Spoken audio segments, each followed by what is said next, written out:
Programang ito ay rated SPG. Striktong patnubay at gabay ng magulang ang kailangan. Maaaring may masiselang tema, lengguwahe, karahasan, sexual, horror o droga na hindi angkop sa mga bata.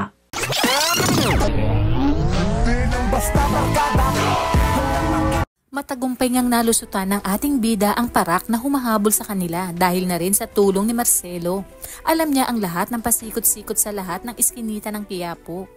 Nagawa pa ngang masisi ni Tanggol si Marcelo kung bakit nagawa pa umano nilang uminom, gayong nakadamit preso pa sila at mga pugante pa.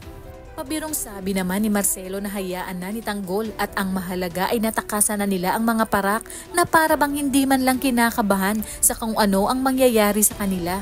Maya-maya pa ay inalok na ni Marcelo si Tanggol na kung gusto umano nitong sumama sa kanya.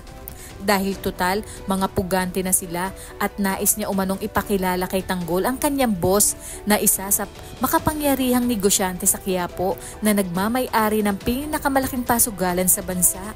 Dagdag pa ni Marcelo na malaki ang maitutulong ng kanyang boss sa paghihiganti ni Tanggol kung kaya't wala nang nagawa si Tanggol kundi sumama sa mansyon ng mga kabalyeros.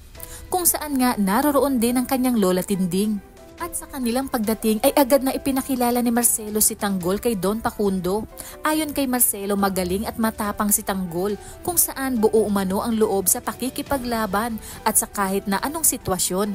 At marahil malaki ang maitutulong nito sa kanilang grupo.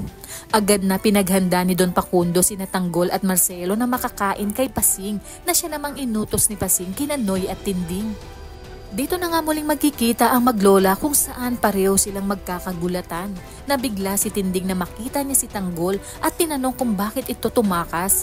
Gayon din si Tanggol na siyang ipinagtaka kung bakit naninilbihan itong katulong sa mga kabalyeros. Labis-labis ang pag-aalala ni Tinding sa ginawa ni Tanggol. Tiyak umanong di na siya bubuhayin ng kanyang tatay Rigor.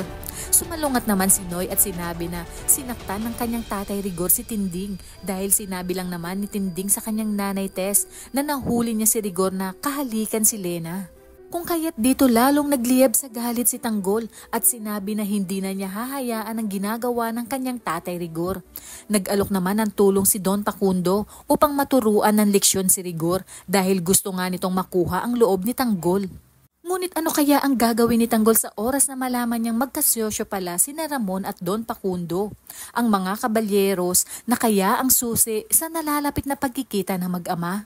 Kaya naman kapamilya, kung bago ka pa lang sa aking channel, ay mag-subscribe ka na at i-click mo na rin ang bell icon para updated ka sa pinakahuling kaganapan sa paborito mong teleserye, ang FPJ's Batang Quiapo. Hanggang sa muli, salamat!